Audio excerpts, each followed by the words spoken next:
Faremos agora uma pequena demonstração do funcionamento do Leestung analógico, né? Leestung PR4D02. Então, só conhecendo alguns parâmetros primeiro, temos aqui a mangueira de oxigênio, onde é acoplado nessa saída aqui de oxigênio. Muita gente erradamente acopla aqui e ele não cicla, porque aqui teoricamente pegaria o fluxômetro do respirador, se no caso fosse usado, que nesse caso não é usado. Então nós conectaremos o oxigênio, a mangueira de oxigênio no local adequado.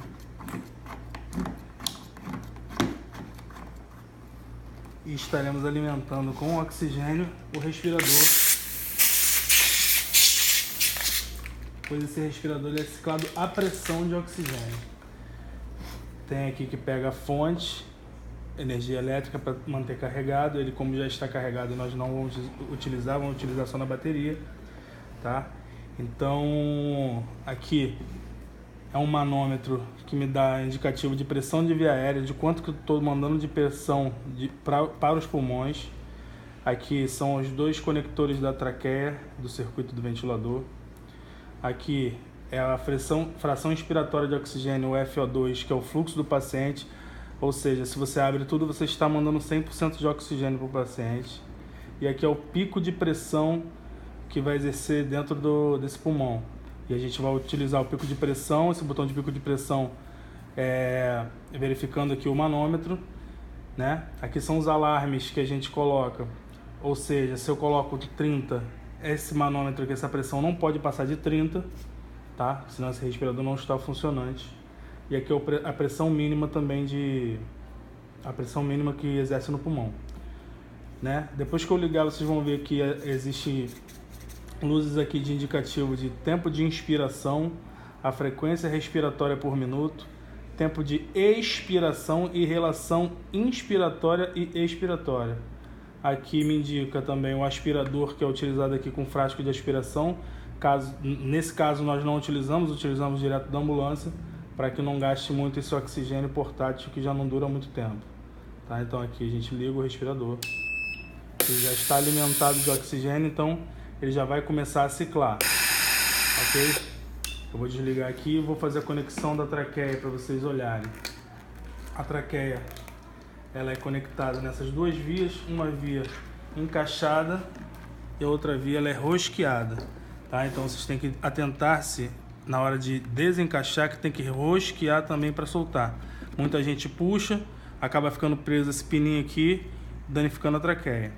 Então aqui eu conectei a traqueia e aqui nós temos um cachimbo tipo T, que uma pega no tubo do paciente com filtro e a outra serve de expiração.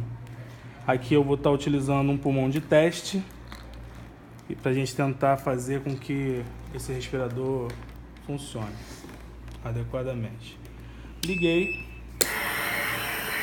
Pode observar que a minha pressão de via aérea está baixa aqui, então eu venho aumentando aos poucos.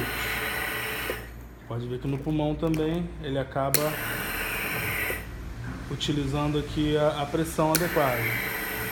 Esse pulmãozinho aqui que a gente tem não está muito bom, está aqui com uma adaptação, mas só para vocês terem uma ideia. Tá? Então assim, se eu fechar aqui essa passagem aqui e aumentar o meu fluxo de oxigênio, vou aumentar 100%, vou aumentar meu pico de pressão. Pode ver que vai aumentando para 10, aumenta para 20. Ele começa a alarmar porque aqui no alarme eu coloquei para 20 e ele indica para mim que o pico de pressão está dando maior que 20, então ele começa o alarme. A pressão máxima, tem algum problema com a pressão máxima, que é o alarme aqui. Vou aumentando aqui gradativamente, 40 de pressão mais ou menos é a pressão fisiológica dentro de um pulmão para que não ocorra um barotrauma. O pico de pressão eu posso aumentar ao máximo porque o alarme aqui que vai me dar o indicativo, tá? Então eu botei 40, você pode observar aqui no manômetro que ele não passa dos 40, ele vem a 25, 30 por conta desse pulmão que está furado, tá bom? Se eu tenho um pulmão saudável, né? Então ele teoricamente viria até 40. E aqui, se eu diminuir, ele tem que apitar, para poder me dar o alarme que a pressão de via aérea está maior do que o que eu coloquei.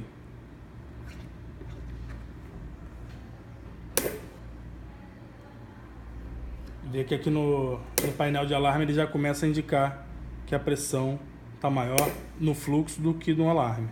Então aqui eu regulo, passo para 40, ela volta a ciclar.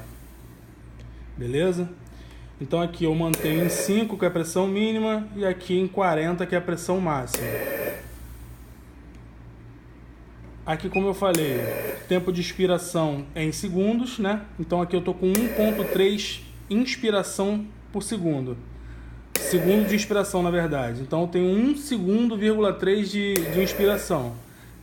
Eu vou aumentando e a relação expiração também ela vai modificando.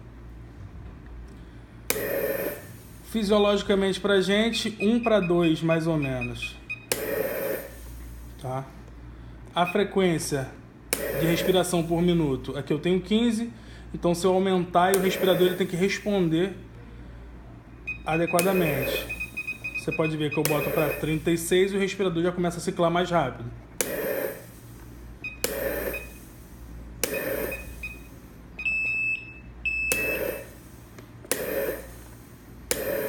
Então eu vou voltar a 15, 13, que é o fisiológico de respiração por segundo, por minuto. 13 incursões por minuto. Se você for contar, você vai ver que dão 13 incursões por minuto. Tempo expiratório, eu vou baixar para 2. Aí, quando você faz a relação inspi-expi, quando você mexe na inspiração, ele não deixa você baixar mais do que está na frente. Então você acaba modificando e ela acaba modificando junto. Tá? Aqui tem esse botão de relação inspi-expi. Aqui está 1:1.1 mais ou menos. Se você colocar 1:2, ó, vê que tem uma barra dividindo aqui. Na relação inspi-expi é 1:2. 1 segundo de inspiração e 2 segundos de expiração. Vamos tentar contar.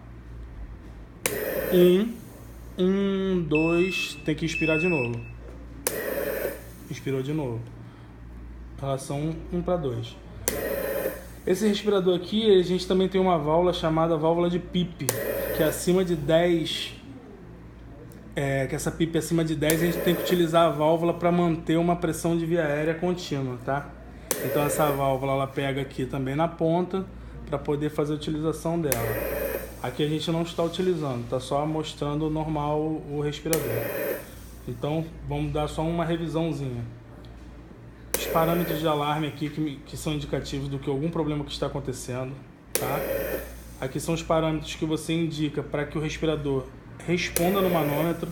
Então assim, minha pressão de via aérea, minha pressão expiratória é alta, está de 40, então você pode ver que no manômetro não passa de 40. Aqui é um alarme indicando que eu não quero que passe de 40. Então aqui não permite que não passe de 40. Aqui é o fluxo do paciente, está todo aberto, FO2 é 100%.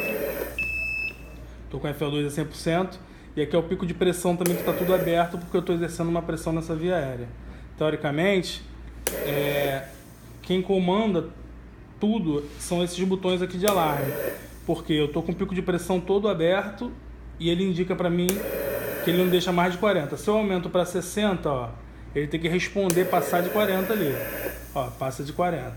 Então se eu abaixo para 30, ele tem que responder também, ele não passa de 30. E aqui é o pico mínimo.